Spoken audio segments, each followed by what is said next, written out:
यानी देवी पुराण सचित्र मोटा टाइप, गीता प्रेस गोरखपुर से प्रकाशित है।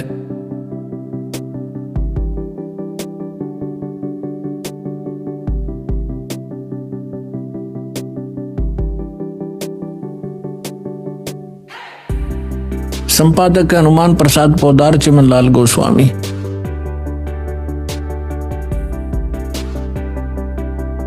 और ये गीता प्रेस गोरखपुर से प्रकाशित है। इसके 123 पृष्ठ पर देखिएगा।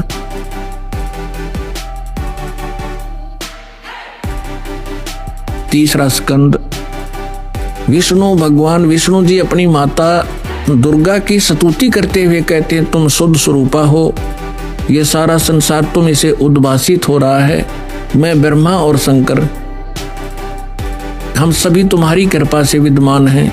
हमारा तो आविर्भाव माने जन्म और तिरोभाव माने मृत्यु हुआ करता है। हमारा तो जन्म मृत्यु होता है। केवल तुम ही नित्य हो, जगत जननी हो, प्रकृति और सनातनी देवी हो।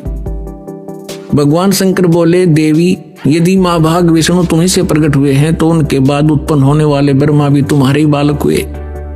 फिर मैं तमोगुण लीला करने वाला शंकर क्या तुम्हारी संतान नहीं हुआ? अर्थात मुझे भी उत्पन्न करने वाली तुम ही हो। शिवे संपूर्ण संसार की सृष्टि करने में तुम बड़ी चतुर हो।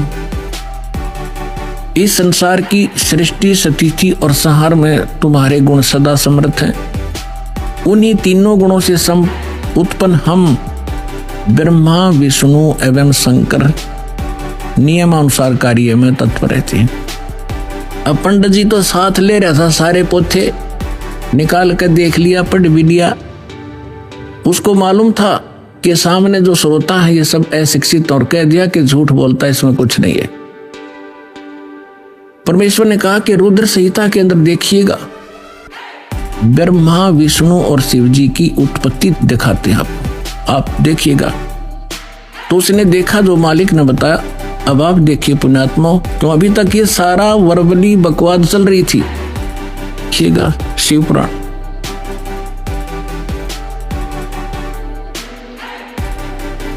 ये संक्षिप्त शिव पुराण सचित्र मोटा टाइप, केवल हिंदी, गीता प्रेस गोरखपुर से प्रकाशित है। इसके संपादक कौन है?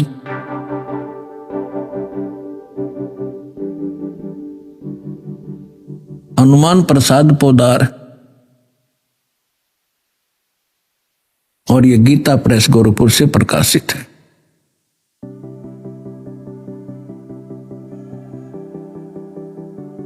ये देखिएगा, ये है रुद्र संहिता, और यहां अध्याय नंबर 5 हम यहां पर पढ़ेंगे थोड़ा सा। अपने पुत्र नारद की यह बात सुनकर लोक पितामह ब्रह्मा वहां इस प्रकार बोले। हमने 98 से प्रारंभ किया है, 98 से 98 से।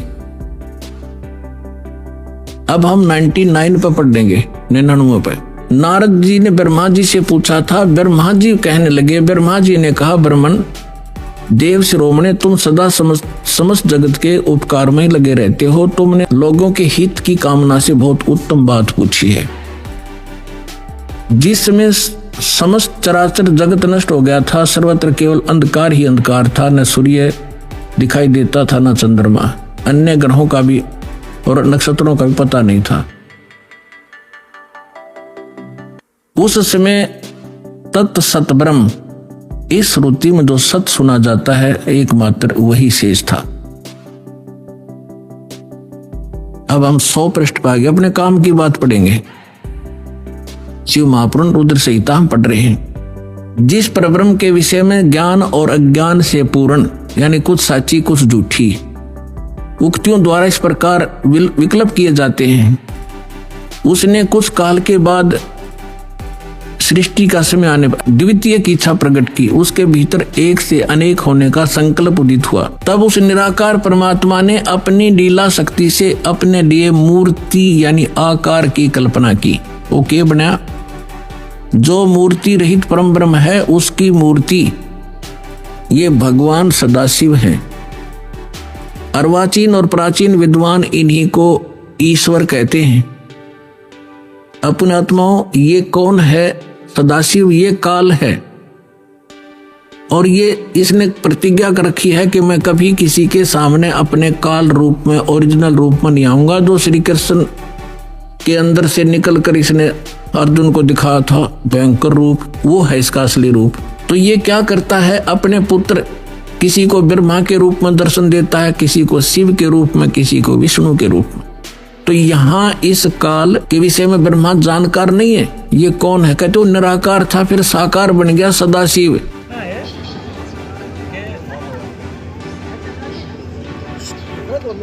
भगत जी अभी तो मेन पॉइंट बोल रहे हैं। आओ ना, चले गए क्या? नहीं, वो यही है, वो कोई दूसरी चीज दिखा रहे हैं। बताओ। अब इन्होंने माता दुर्गा से कहा कि भाई हमारी नजर में तो आ है ना। अब देवी दुर्गा क्या कह रही है? देवी दुर्गा कह रही है जब ये अपने राजा हिमालय को ज्ञान का ज्ञान दे रही है, ज्ञान बता रही है। श्री देवी कहने लगी पर्वतराज इस प्रकार है ना, इसके बाद में ये बता देंगे वो जो परमात्मा है उस ब्रह्म का क्या स्वरूप है ना, ये बतलाया जाता है। जो प्रकाश रूप सच्चा है, अत्यंत संगीत में स्थित हृदय रूप गुहा में स्थित होने के कारण गोचर नाम से वो महान पद अर्थात ब्रह्म प्राप्त है, यानी कि उसकी भक्ति को आपको करना चाहिए। जो परम प्रकाश रूप है, जो सूक्ष्म अत्यंत सूक्ष्म है, जिससे संपूर्ण लोग हैं, उन लोगों में निवास करने वाले प्राणी स्थित हैं, है ना सर। वही अक्षर ब्रह्म है, वही ये सबका मन है ना सर। तो उस वेदना योग लक्ष्य का वेदन करो, है ना, मन लगाकर उसमें तन्मय हो जाओ, है ना। उपनिषद में कथित महान अस्त्र धनुष लेकर उस पर वास्तव द्वारा किया हुआ है ना बाण संधान करो, और फिर भावानुगत चित्त के द्वारा उस बाण को खींचकर उस अक्षय रूप है ना ब्रह्म को लक्ष्य बनाकर वजन करो। प्रणव ओम धनुष है ना, जीवात्मा बाण है, तो ब्रह्म उसका लक्ष्य कहा जाता है। यानी कि आप मन लगाकर है ना पूरे मन से है ना आपको क्या जाप करना है, वो देवी दुर्गा राजा हिमालय से इस ओम नाम को जाप कीजिए। तो जो ब्रह्म है ना उसका नाम क्या है, ओम, है ना सर। और यही उस परमात्मा के पास पहुंचाने वाला पुल है। ये पुल है, इस पुल पे यानी कि आपको ये जो जाप करोगे ये पुल है वहाँ तक जाने का, आपको बहुत सागर से पार होने का ये पुल है ना। ये दुर्गा माता के लिए है ना। समुद्र संसार समुद्र से पार होकर हम स्वरूप परमात्मा को प्राप्त करने का यही सुलभ साधन है ना। इस आत्मा का ओम के जप के साथ ध्यान करो, इससे अज्ञानमय अंधकार में सर्वता पड़े संसार समुद्र से पार जो ब्रह्म है उसको पा जाओगे, तुम्हारा कल्याण हो। आपको मन लगाकर आप इस क्रिया जाप करोगे है ना, तो आपको ब्रह्म लोक की प्राप्ति हो जाएगी। ये दुर्गा माता ने अपना ज्ञान बता दिया। नियमानुसार कार्यकार भी ये होता है कि भाई जिसने जो साधना करी, जिसने जो साधना करी हम उसको बस, जिसने जैसा कर्म किया बस उसको उतना है ना, एक्स्ट्रा कुछ नहीं दे सकते उसको अलग से किसने। और जन्म मृत्यु हमारी भी है, बनी हुई है ना, अविनाशी है। शंकर भगवान ने तो जहर पी लिया था, लाल पी लिया था, नहीं मरे हो है ना आपके। जबकि शंकर भगवान क्या कहते, विष्णु भगवान ने बताया ना अभी कि हम तीनों देवता नाश होंगे। अब इनके माता पिता की बात आ जाती है, तो शंकर भगवान कह रहे हैं, भगवान शंकर बोले, देवी यदि महाभाग विष्णु तुम्ही से प्रकट हुए, यानी कि ये आपने भगवान विष्णु को पैदा किया है ना। शंकर भगवान कह रहे हैं कि आपने विष्णु भगवान को पैदा किया है ना, और तो उनके बाद उत्पन्न होने वाले ब्रह्मा भी तुम्हारे ही बालक हुए। आपने विष्णु भगवान को पैदा किया, ब्रह्मा जी को पैदा किया, फिर मैं तमोगुणी लीला करने वाला शंकर क्या तुम्हारी संतान नहीं हुआ? अर्थात मुझे भी जन्म देने वाली आपने ब्रह्मा जी को भी पैदा किया, आपने विष्णु भगवान को भी पैदा किया, और मुझे भी आपने पैदा किया, मुझे भी आपने है ना साहब। तो ये भी हो गया, इसमें यह सिद्ध हो गया कि ब्रह्मा विष्णु महेश नाशवान भी है। ये देवी पुराण है, ये देवी पुराण माती है। इसमें ये सिद्ध हो गया कि ये तीनों देवता नाश है। नंबर 15 ये बता दो, पेज नंबर तो आप दे दो, 108। आप चाहो तो बोले आपके पास मोबाइल हो तो आप चाहो तो आप फोटो खींच सकते हो। तो कितने बड़े भगवान हैं, क्या इनकी भक्ति से अपनी मुक्ति हो जाएगी? भाई मनुष्य जीवन में भक्ति करने का मुख्य उद्देश्य ये होता है कि हमें एक और तो सब है सही, जैसे घर पशु पक्षी भी घर बना लेते हैं, अपना घोंसला बना लेते हैं। अच्छा बाल बच्चे उनके भी हो जाते हैं, अन्य पशु होने भी हो जाते हैं, वो तो उनके भी हो रहे हैं, अपने भी हो रहे हैं। उनके और अपने कर्म में अंतर होना चाहिए, क्योंकि ये 84 लाख के पश्चात जो मनुष्य जन्म मिला है इसका एकमात्र उद्देश्य है जन्म और मृत्यु से छुटकारा पाने का प्रयास करना। और चीज़ें तो आपको जब सही करोगे तो वो तो मिलेगी ही, लेकिन मुख्य उद्देश्य आपका क्या है भक्ति का? आपको ये एक रोग लगा हुआ है जन्म मृत्यु और 84 लाख का। ये मनुष्य जन्म अपना जब भी समाप्त हो जाएगा कर्म आधार पर अपने फिर वापस 84 लाख योनियों में चले जाएंगे। अगर आप समय रहते तत्वदर्शी संत की शरण में जाके और शास्त्र के अनुसार भक्ति नहीं करी तो फिर वापस अपना ये प्रोसीजर, तो अब तक तो अपने साथ ये होता हुआ आया।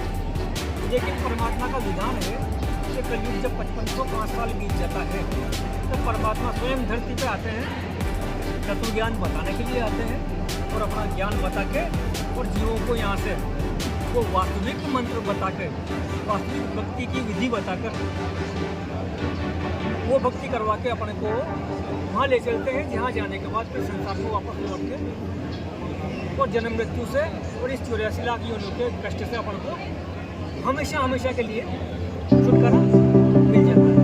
तो उस प्रकार की भक्ति को जानने के लिए अपन को पहले ये देखना है कि अपन जो जिस तरह की कर रहे हैं वास्तव में वो सही है या नहीं है, तो ये अपन को सब गलत अपने वो आधार है।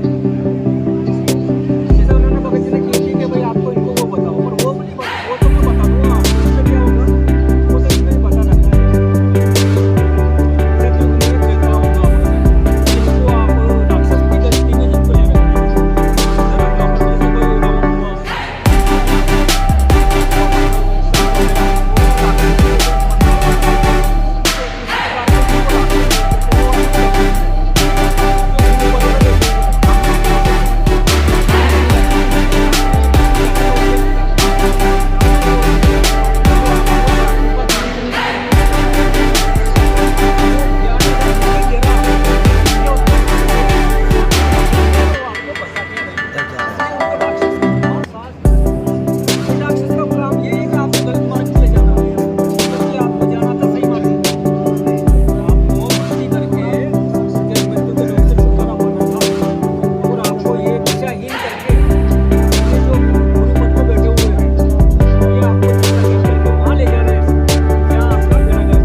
हमारा आविर्भाव और तिरोभाव हुआ करता है। हमारा तो आविर्भाव अर्थात तो जन्म, तिरोभाव अर्थात देख रहे हो ना, पढ़ रहे हो ना, मैं गलत पढ़ रहा हूँ तो आपको मालूम पड़ जाए।